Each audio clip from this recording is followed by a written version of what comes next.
It was Christmas Eve. A frosty rime was on his head and on his eyebrows and his wiry chin.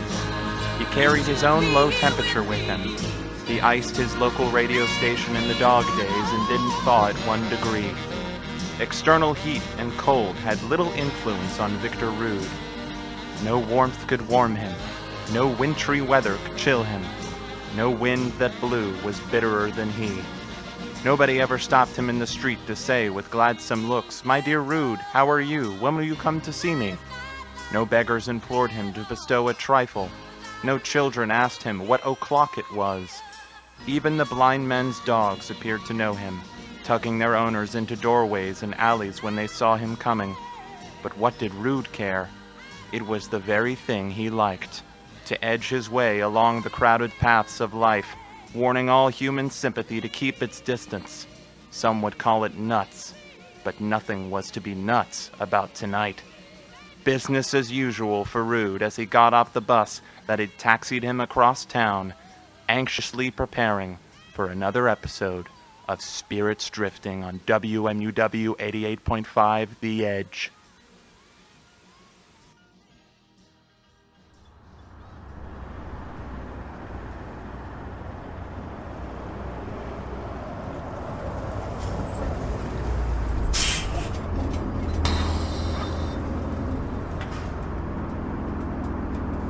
Thanks for the ride, lady. No problem, sweetie.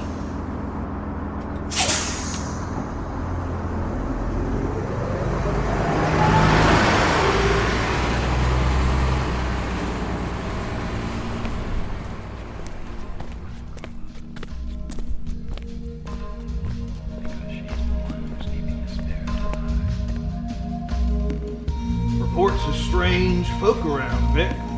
Did you unlock this door? Seems a bit weird to me to call the police with the door unlocked. Of course not, George. What the hell are you on about? Strange people? Unlocked doors? My only concern is giving the truth to these W gals. My apologies, Mr. Rood. Anyway, a few of us down at the office are endeavoring to raise a fund to buy the poor some meat and drink, and a means of warmth. Are there no prisons?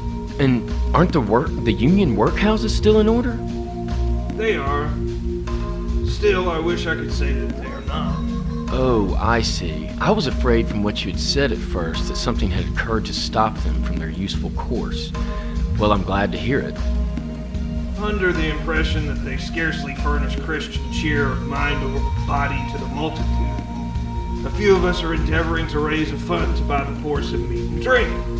What shall I put you down for, sir? George, I'm afraid I don't have a cent to my name. You know that WMUW doesn't pay the bills. So you wish to be left alone? I wish to be left alone. Since you asked me what I wished, this is my answer. I help to support the establishments that I mentioned, George. They cost enough, and those of us who are badly off must go there. Many can't go there, and many would rather die. Well, if they would rather die, they had better do it, George, and decrease the surplus population. Victor entered the studio, sat in his chair, and put on Broken Hearted Man by New York City's own Robert and Johnny, released on Old Town Records. Then realized he needed to calm himself down before starting the show.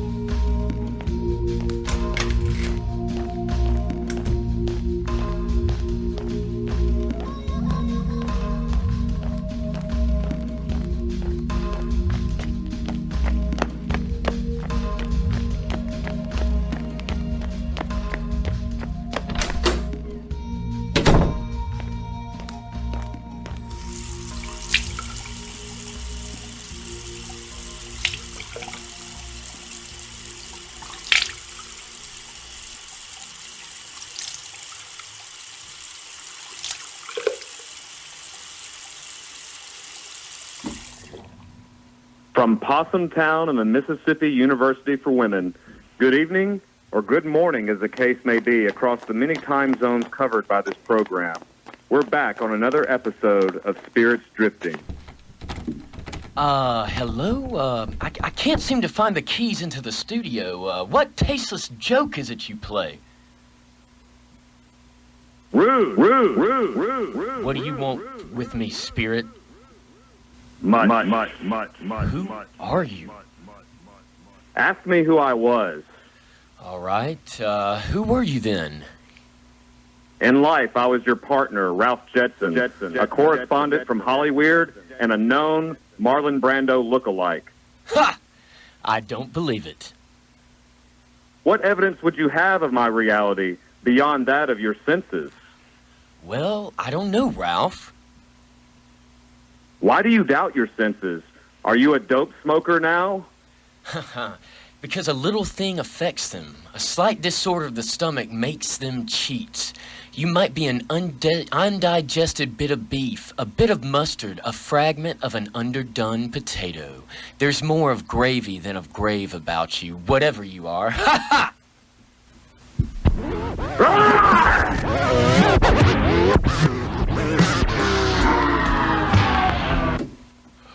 Mercy! Why are you doing this? Man of the worldly mind, do you believe in me or not? I do. I must. But why have you come to me? It is required of every man that his spirit should walk among his fellow man and travel far and wide. And if that spirit does not go forth in life, it is condemned to do so after death, and witness what it cannot share, but might have shared and turned to happiness. Oh, woe is me. You are fettered. Tell me why. I wear the chain I forged in life, Vic. I think about the dope smokers. I think about the people who pierce their nipples. And this chain, I made it link by link, yard by yard, and ward of my own free will. Is the pattern strange to you? Or would you know the weight and length of the strong coil you bear yourself? It was as long and heavy as the 7 Christmas Eves ago. You have labored on it since. It is a ponderous chain. Ralph, old friend, please speak comfort to me. I have none to give, Vic. I have little time. I cannot rest. I cannot linger anywhere. My spirit never walked beyond the narrow limits of our money-changing hole. Oh, not to know that any Christian spirit working kindly in its little sphere will find its mortal life too short for its vast means of usefulness. Not to know that no space of regret can make amends for one's life opportunity misused. Yet such was I. Oh, such was I. But you were always a good man of business, Ralph. Business? Humankind was my business. The common welfare was my business. Charity, mercy, forbearance, and benevolence were all my business. The dealings of my trade were but a drop of water in the comprehensive ocean of my business. Oh, why did I walk through crowds of fellow beings with my eyes turned down and never raised them to that blessed star which led the wise man to a poor abode? Were there no poor homes to which its light would have conducted me? Hear me, my time is nearly done. I will, Ralph, but please don't be hard on me. I am here to warn you, in Columbus, Ohio, where you rest, that you have yet a chance of escaping my fate, a chance I have procured for you, Vic. You are always a good friend, Ralph. Thank you. You will be visited by 3 spirits. Is that the chance you mentioned? It is. Oh, well then I think I'd rather not. Without their visits, you cannot hope to shun the path I now tread. Expect the first tomorrow when the bell tolls 1. Can't they all come at once and have it over with, Ralph?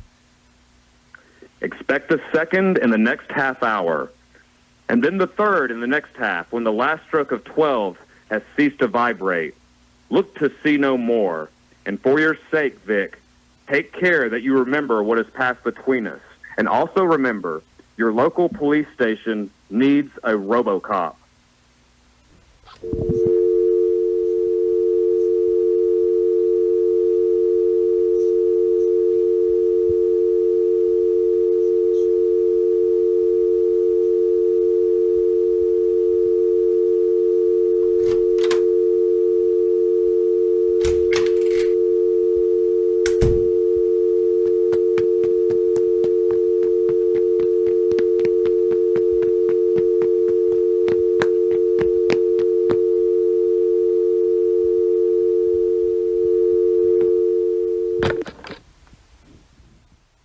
When Victor entered into the studio, it was so dark that he could scarcely make out the speed controls on the Technics 1200s.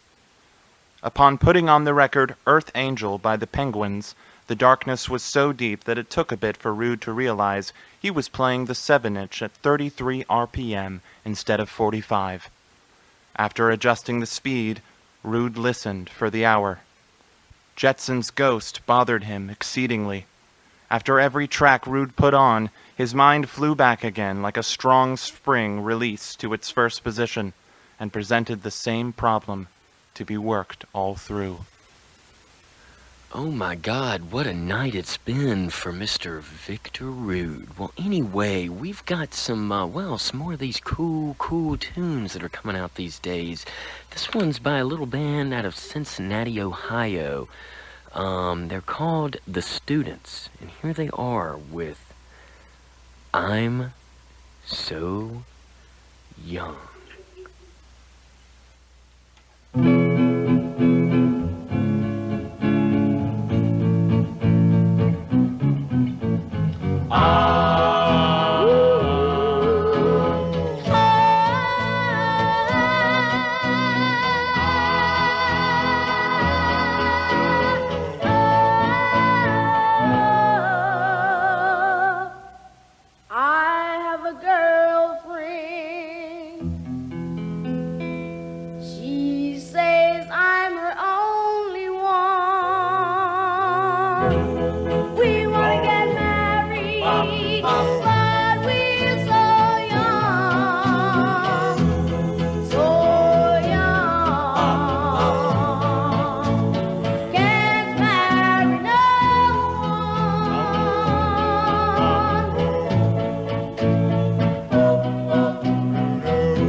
Was it a dream or not?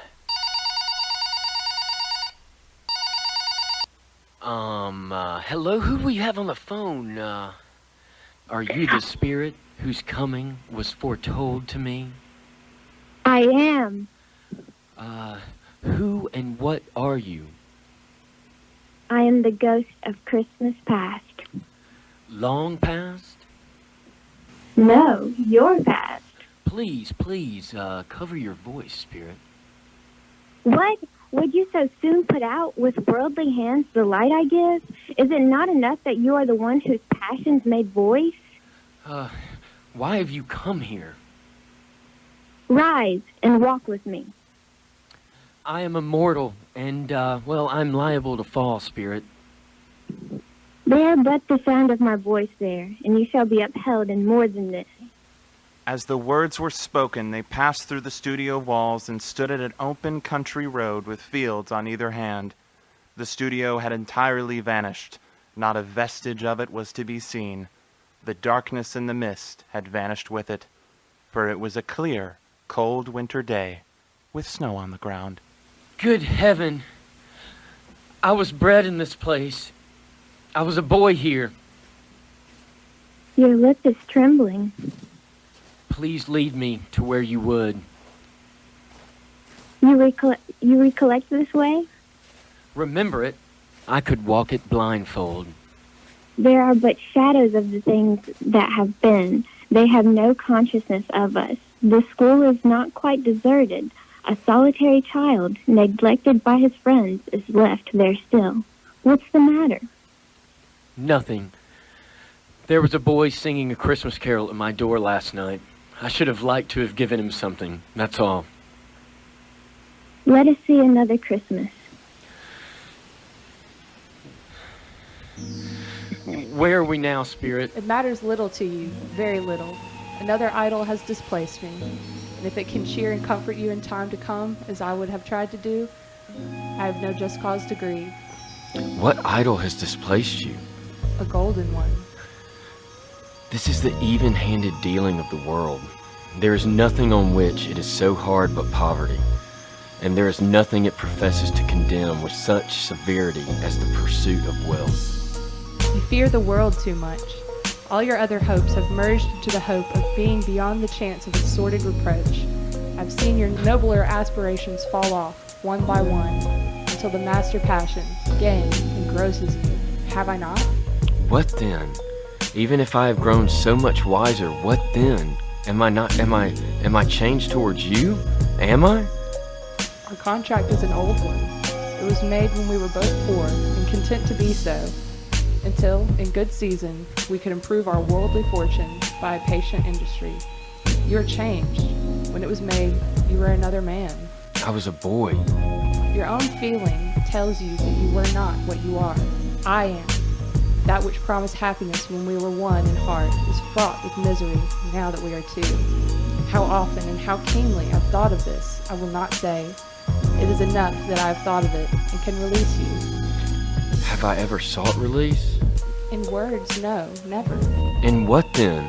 In a changed nature, an altered spirit, in another atmosphere of life, another hope at its great end, in everything that made my love of any worth or any value in your sight. If this had never been between us, tell me, would you seek me out and try to win me now? You think not? I would gladly think otherwise if I could. Heaven knows. When I have learned a truth like this, I know how strong and irresistible it must be. But if you were free today, tomorrow, yesterday, can even I believe that you would choose a dowerless girl? You, who in your confidence with her, weigh everything by gain or choosing her, if for a moment you were false enough to your one guiding principle to do so. Do I not know that your repentance and regret would surely follow? I do, and I release you with a full heart for the love of him you once were. You made the memory of what is half past makes me hope you will have pain in this, a very, very brief time, and you will dismiss the recollection of it gladly as an unprofitable dream from which it happened well that you awoke. May you be happy in this life that you have chosen. Spirit, show me no more. Conduct me home. Why do you delight to torture me? I told you these were shadows of the things that have been, that they are what they are. Do not blame me. Remove me. I cannot bear it. May you be happy in this life that you have chosen.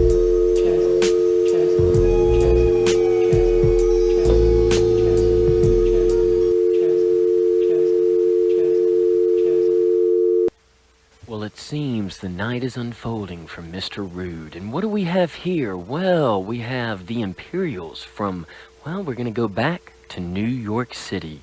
Here they are with Tears on My Pillow.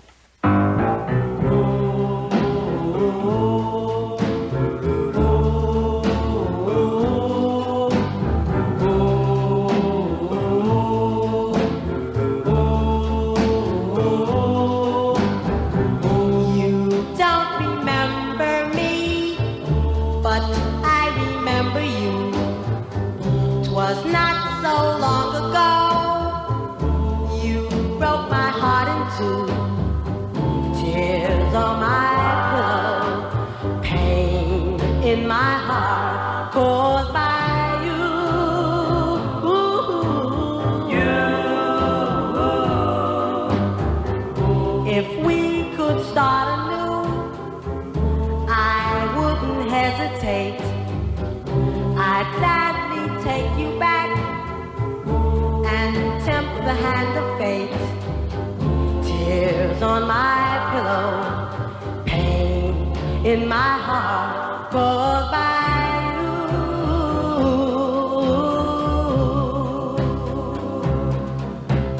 Love is not a gadget, love is not a toy.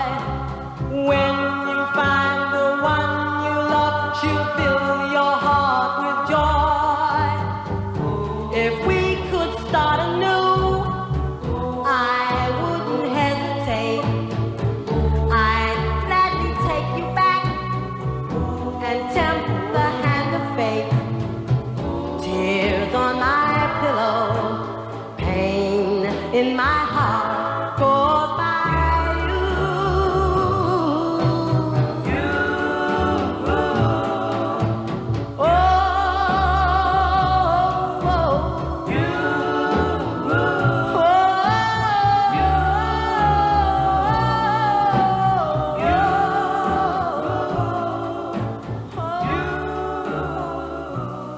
Rood was back amongst the records, cassettes, and CDs he loved so.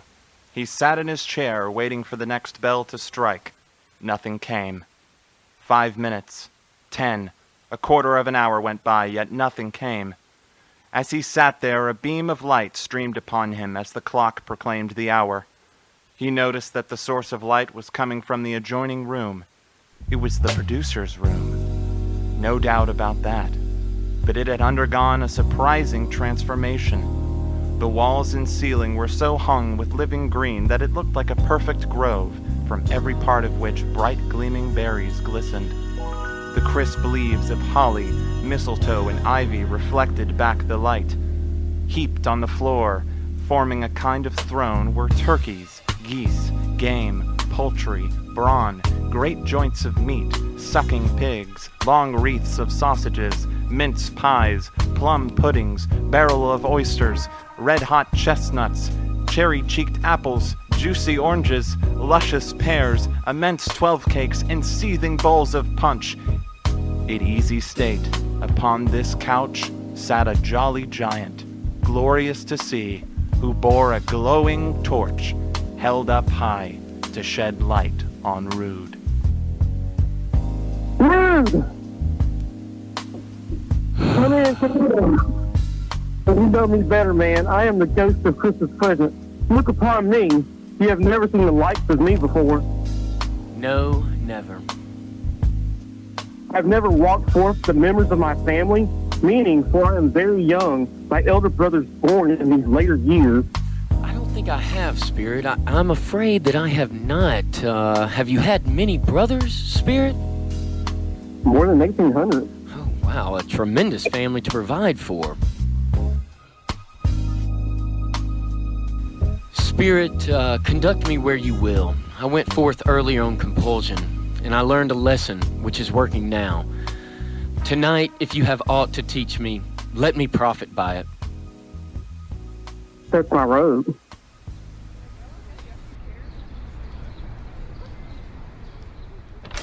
As good as gold. Somehow he gets thoughtful sitting by himself so much and thinks the strangest things you've ever heard. He told me coming home that he hoped the people saw him in church because he was a cripple, and it might be pleasant for them to remember upon Christmas Day who made lame beggars walk and blind men see. I know. Well, I'll catch you later. Bye. Tim, dinner! This meal was my greatest success since marrying your father. I miss him so, Mother. Yeah, well, he misses a lot. A Merry Christmas to us all, my dears. God bless us. God bless us, everyone. Spirit, tell me if Tiny Tim will live.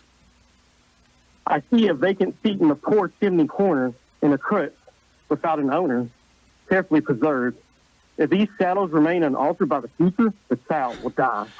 No! No! Oh no, kind Spirit, say he will be spared.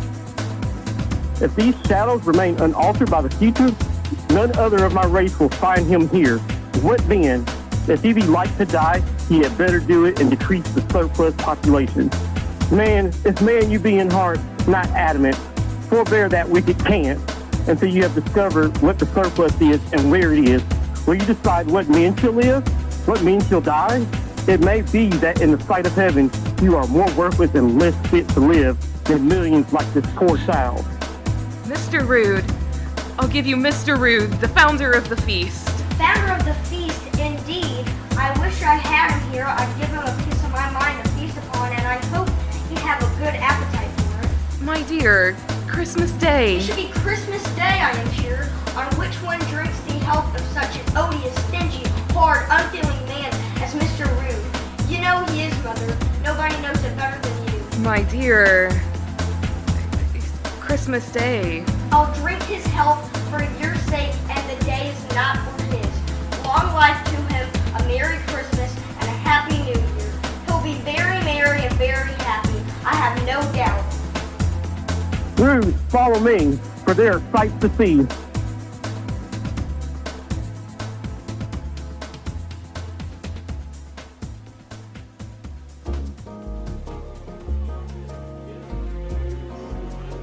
Rood said that Christmas was a humbug as I live. He believed it too. More shame for him, Keith. Bless those women. They never do anything by halves. They are always earnest. He's a comical old fellow, that's the truth. Poor white trash as far as I'm concerned. And not so pleasant as he might be. However, his offenses carry their own punishment, and I have nothing to say against him. I'm sure he is very rich, Keith. At least, you always tell me so. What of that, my dear? His wealth is of no use to him. He don't do any good with it. He don't make himself comfortable with it. He hasn't the satisfaction of thinking, ha ha ha ha, that he is ever going to benefit us with it. I have no patience with him. Oh, I have. I am sorry for him. I couldn't be angry with him if I tried. Who suffers by his ill whims? Himself. Always. Here he takes it into his head to dislike us, and he won't come and dine with us. What is the consequence? He don't lose much of a dinner. Indeed. I think he loses a very good dinner. All right, everyone in the parlor. I was only going to say that the consequence of his taking a dislike to us and not making merry with us is I think that he loses some pleasant moments, which could do him no harm. I am sure he loses pleasanter companions than he can find in his own thoughts, either in his moldy old studio or his dusty chambers. I mean to give him the same chance every year, whether he likes it or not, for I pity him. He may rail at Christmas till he dies, but he can't help thinking better of it. I defy him.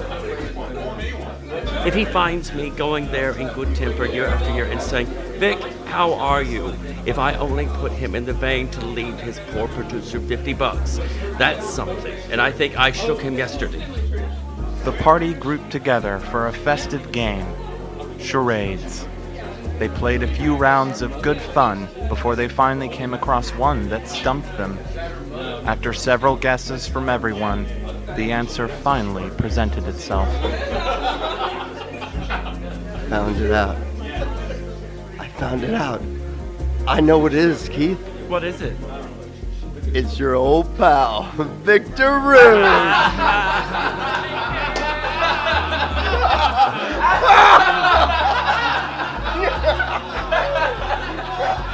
He has given us plenty of merriment, I am sure, and it would be ungrateful not to drink his health. Here is the glass of J&B ready to do our hand at the moment, and I say Victor Rood. A Merry Christmas and a Happy New Year to the old man, whatever he is. He wouldn't take it from me, but may he have it nevertheless. Victor Rood. It was a long night, if it were only a night, but Rood had his doubts of this, because the Christmas holidays appeared to be condensed into the space of time they passed together. It was strange, too, that while Rood remained unaltered in his outward form, the ghost grew older, clearly older. Rood had observed this change, but never spoke of it, until they left the neoliberal party, when, looking at the spirit as they stood together in an open place, he noticed that its hair was gray. our spirits' lives so short? My life upon this globe is very brief. It ends tonight. Tonight? Tonight at midnight. Hark, the time is drawing near. Spirit, forgive me if I'm not justified in what I ask. But I see something strange and not belonging to yourself, protruding from your skirt. Is it a foot or a claw? It might be a claw, for the flesh there is upon it. Look here! Look down here! Spirit! Oh my God, Spirit! Are they yours?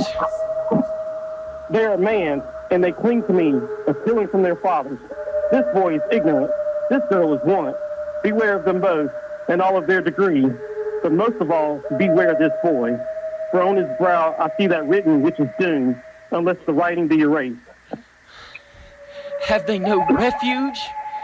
No resource? Are there no prisons?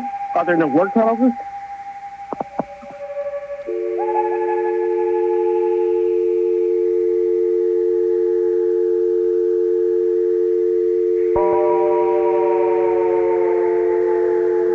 Rood looked about him for the spirit and saw it not. As the last stroke ceased to vibrate, he remembered the prediction of old Ralph Jetson, and lifting up his eyes beheld a solemn phantom, draped and hooded, coming like a mist along the ground towards him. When it came near him, Rood bent down upon his knee, for in the very air which the spirit moved, it seemed to scatter misery and mystery.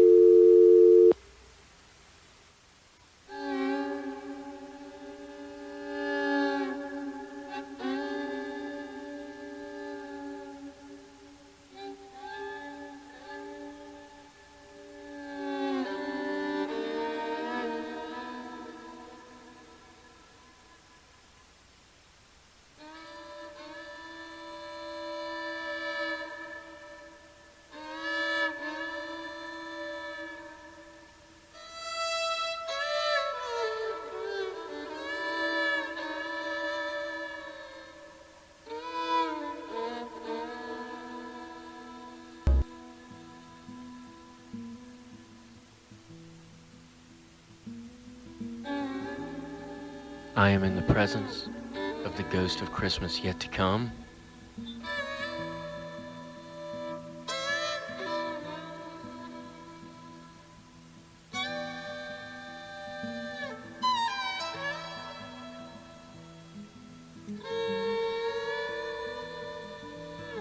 You are about to show me shadows of the things that have not happened, but will happen in the time before us. Or after us? Is that so, Spirit?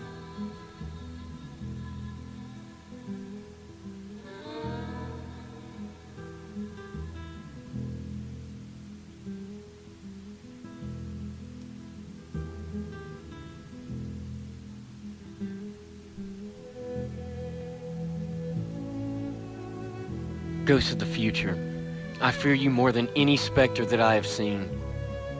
But as I know your purpose is to do me good, and as I hope to live, to be another man from what I was, I am prepared to bear your company, and do with it a thankful heart. Will you not speak to me, Spirit?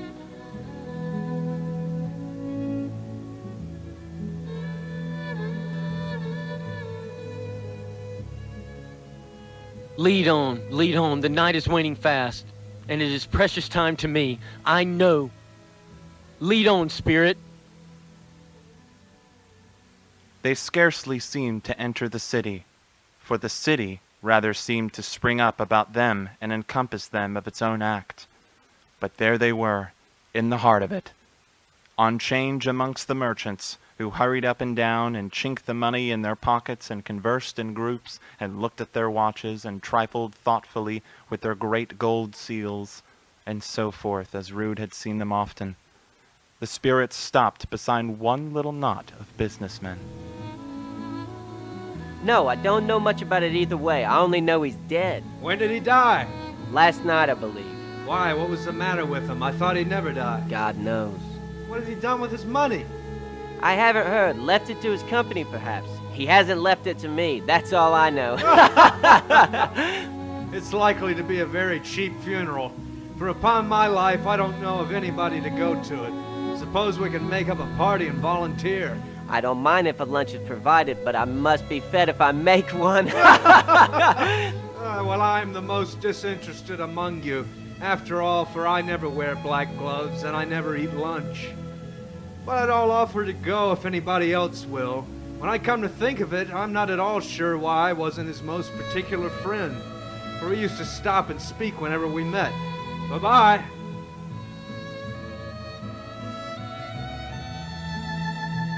Spirit, I see.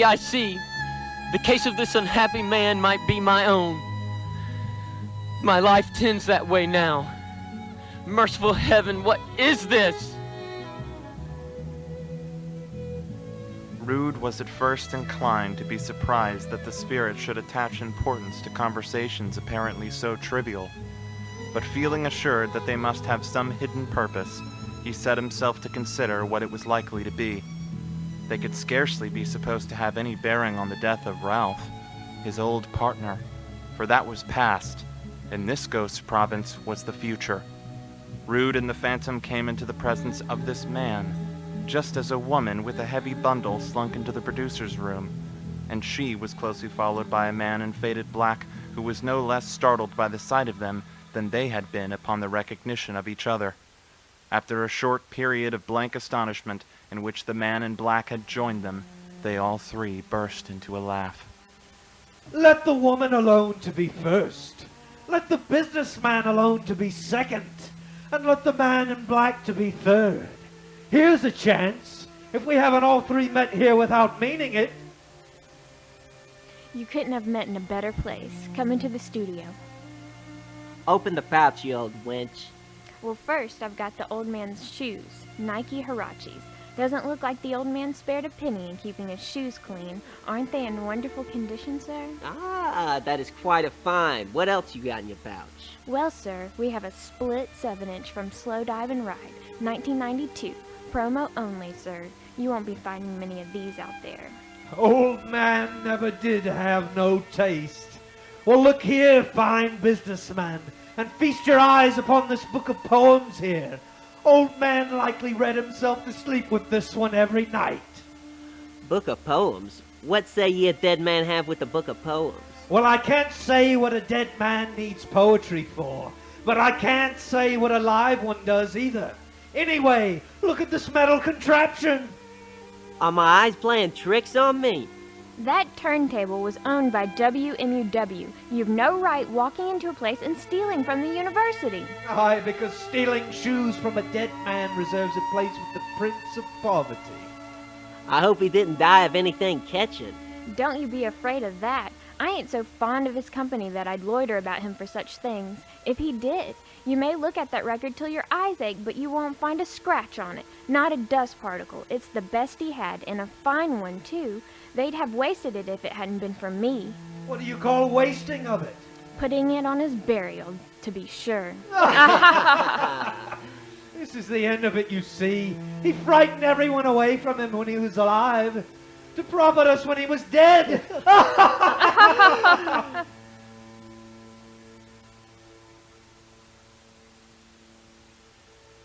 Rood recoiled in terror, for the scene had changed once again, and now he almost touched a CD rack in the corner of the main studio.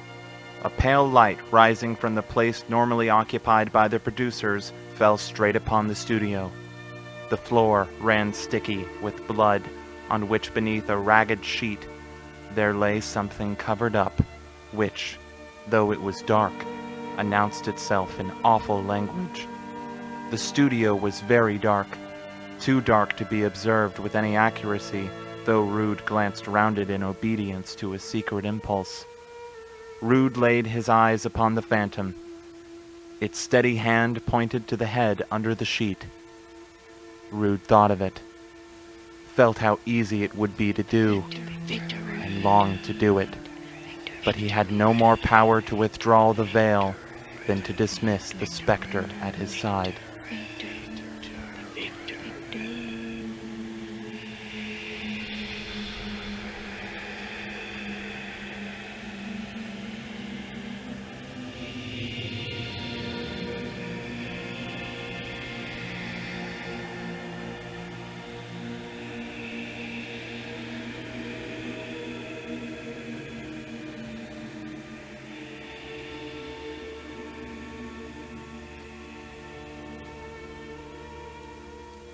cold, cold, rigid, dreadful death, set up thine altar here, and dress it with such terrors as thou hast at thy command, for this is thy dominion. But of the loved, revered, and honored head, thou canst not turn one hair to thy dread purposes, or make one feature odious. It is not that the hand is heavy and will fall down when released. It is not that the heart and pulse are still, but that the hand was open, generous and true, the heart brave, warm, and tender, and the pulse a man's. Strike, shadow, strike, and see his good deeds springing from the wound to sow the world with life immortal.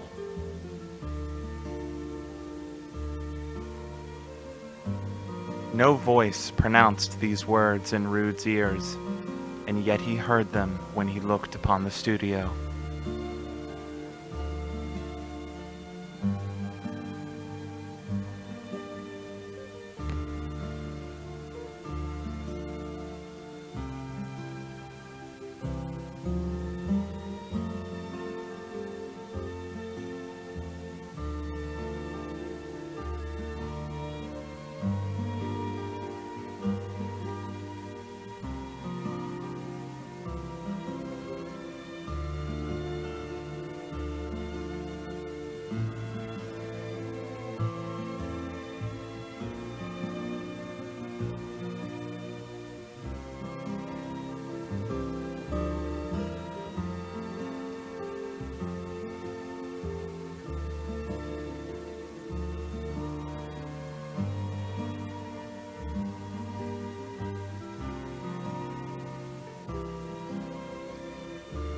What would be his foremost thoughts?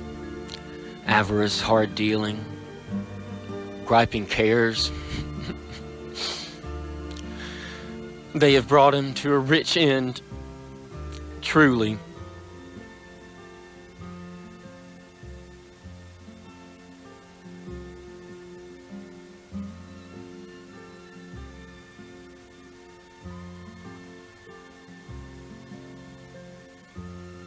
Spirit, this is a fearful place.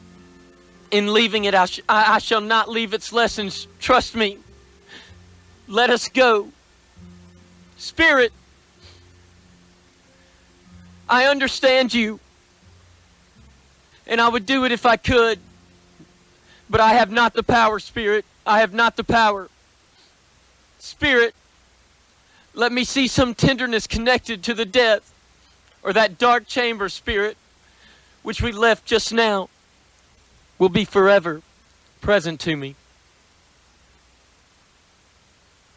The ghost conducted Rood through several streets familiar to his feet, and as they went along, Rood looked here and there to find himself, but he was nowhere to be seen. They entered poor Mary Cratchit, his beloved producer's house, the dwelling he had visited before, and found the mother seated at the fire.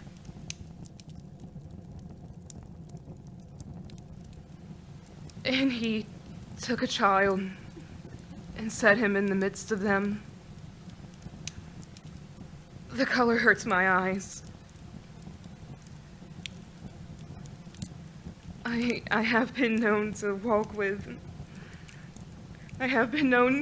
Tiny Tim upon my shoulder, very fast indeed. He is very light to carry.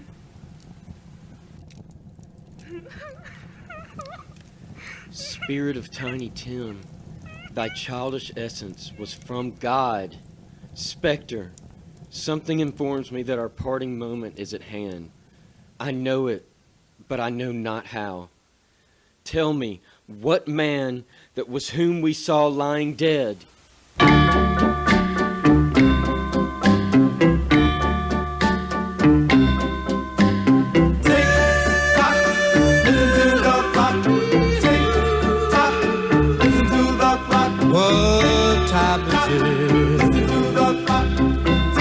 Just got to know what time is it? 3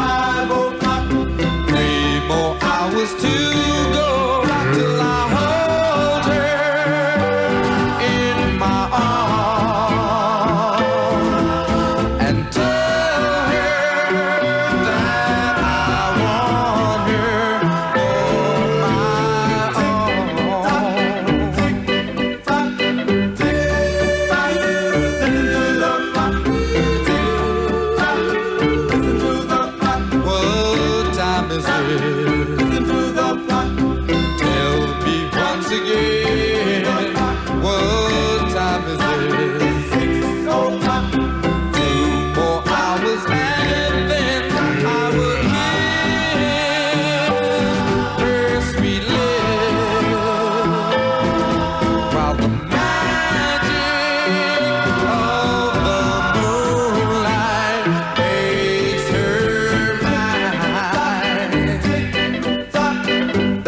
1 hour more. What time is it? It's 8 o'clock. Now I've got her door, and my heart is beating fast. The moment's here at last. What time is it? It's time for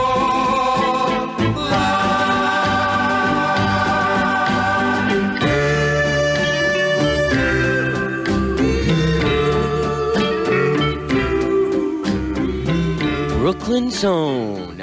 Wow, that was the Jive 5 with What Time Is It? Well, anyway, let's see. I wonder what the producers have on the agenda for me tonight is, well, let's see. Caller, tell us who's calling. Who is this? Lucius Pike. Oh, well, just tell us one more time. I mean, you know these technical difficulties down here at WMUW. Just repeat your name for me one time, please. Vic, can you hear me? This is Lucius. Oh, Lucius Pike. I think they got you then. I think these W gals might recognize that pretty voice. Lucius, well, how's the weather over there on the, the right side of the tracks? Oh, Vic, come on. Can't we just meet in the middle? Why do you make all this stuff about race and class, Vic? People are people. Well, you're right about that, Lucius. Neoliberals, on the other hand... Vic, don't you care about this fine, friendly city and the people in it? Just because you vote one way and I vote the other doesn't mean we can't come together on a little thing called business. Lucius, it's Possum Town to me, and, well, possums really aren't that friendly. Vic! Lucius, we've heard your spiel before. You worry about all these abandoned downtown properties, all these criminals with their guns in their little hands. You say, where is the money, Vic? Well, Lucius, you and I both know there's no money to be made here at, WMUW. Vic, one thing I've realized is that my life in its entirety is more important than any one aspect of it. And the sad truth is that until I heard your voice, I didn't have anything else. Well, that's very sweet of you to say. No, but really, Lucius, I mean, tell all these listeners, what's so great about living in the middle, Don't you feel anything, Lucius? What do you mean, Vic? I feel you're being unfair. Lots of good, kind, and hard-working people in this country. And then there's you. How does that make you feel, Vic? Upset to not be part of the club? Well, what in the hell kind of club are you talking about, Lucius? You own again about all these degenerate sex cults corrupting the young minds of this, well, as you put it, friendly city? Vic, what did Robert Smith ever do for you? Oh, okay, Lucius. Well, just so you know, I'm not much of a Cure fan myself, but I'm sure he's had an impact on some of these sad W gals. Don't you care about these W gals? I mean, what are you neoliberals trying to do to this place? Renaming the W? Women have had to fight for a lot in this country, Lucius. What do you have to say for yourself? I just think the time is now to foster a more inclusive Mississippi. Well, Lucius, at least Jefferson Davis was aware of the fact that all people of the white persuasion in this country are racist assholes. Hopefully someone will do something about it. And at least Jefferson Davis was aware of the fact that all people of the white persuasion in this country are racist assholes. Hopefully someone will do something about it. Whoa, Lucius. I mean, are you going soft on these WMUW listeners? These words of mine spinning into your head? The voice of the people reigns supreme, Lucius, and don't you forget about it. I don't know what you want me to say, Vic. Oh, Lucius, well, how about we just start there? I mean, say it. Say what? Say it, Lucius. What are you talking about, Vic? Come on now, Luscious. Don't be a pussy. Say it. Tell these W gals why you voted for the white man down the street. They all know it, Luscious. Say it. Say it, Luscious. I am a racist, Victor. Come on, Luscious. You're white, for Christ's sake. I don't owe you anything, Victor. Luscious, you called into my show. You know where you are? This is WMUW 88.5 The Edge. For God's sake, Luscious, say something edgy for once in your pathetic little neoliberal life. I am a racist, Victor. Say it! Your show. Say it! Radio. Luscious! Luscious! I'm a member Luscious! of the MUW Alumni Association. I just had dinner with Norman Black. Luscious, shut your damn mouth and say it. All these W girls know it. All of them. Every single one of them. I've had many letters about it, Luscious. You have no idea what kind of trouble you've put me and the producers through, and we just want you to say it. Just say it. You want me to say it? Say it, Luscious! Me. It's all about me. Say it! You just think everything is... Say it, Luscious! And chat snaps. And... Say it, Luscious!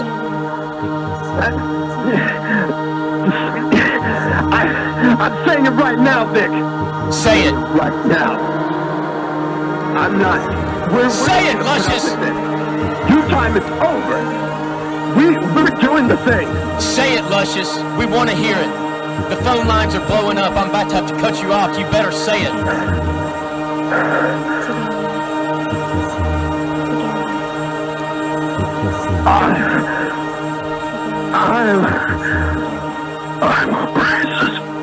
I am a racist, Vic. Well, thank the heavens and Ralph Jetson. You heard it here first, W gals. Luscious Pike is a racist. Like I said, someone should do something about it. Anyway, it's time for me to get on out of here. It's been a pleasure talking to you, and remember to tune in to next week's episode of Spirits Drifting.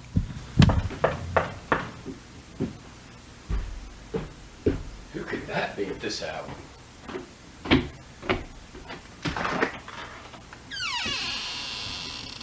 I'm here to do something about it, Victor.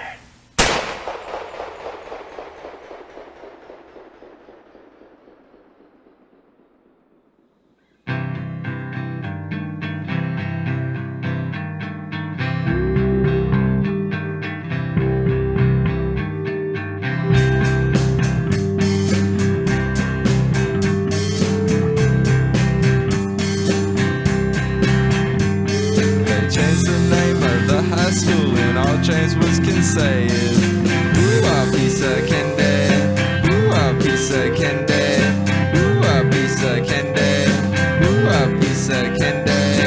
When a Bowen turned into a vampire, all James Woods could say was, ooh, a piece of candy, ooh, a piece of candy, ooh, a piece of candy, ooh, a piece of candy. When he became Peter's best friend, they sat around the house and said, ooh, a piece of candy, ooh, a piece of candy, ooh, a piece of candy, ooh, a piece of candy. And you know that James Woods practices lingerie well, but everything that he reads becomes real hard to spell. Everyone tries to help him, but the words just won't come out. There's only one thing he can think of, and it's what comes out his mouth. Ooh, a piece of candy, ooh, a piece of candy, ooh, a piece of candy, ooh, a piece of candy. When he comes out of his house, the women scream and shout. Ooh, a piece of candy, ooh, a piece of candy, ooh, a piece of candy, ooh, a piece of candy. When they know that he's nectar, the best of them always says, ooh, a piece of candy, ooh, a piece of candy, ooh, a piece of candy, ooh, a piece of candy. Reese's Pieces on the floor and watch him come a saying, ooh, a piece of candy, ooh, a piece of candy, ooh,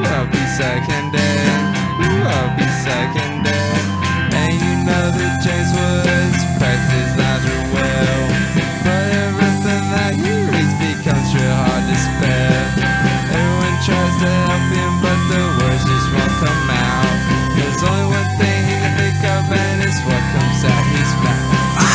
Ooh, I'll be second day. Ooh, I'll be second day. Ooh, I'll be second day. Ooh, I'll be second day. When he comes out of this house, the women scream and shout.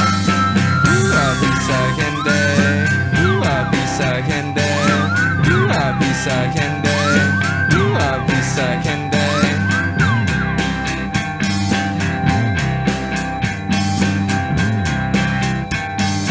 Ooh, I'll be second day.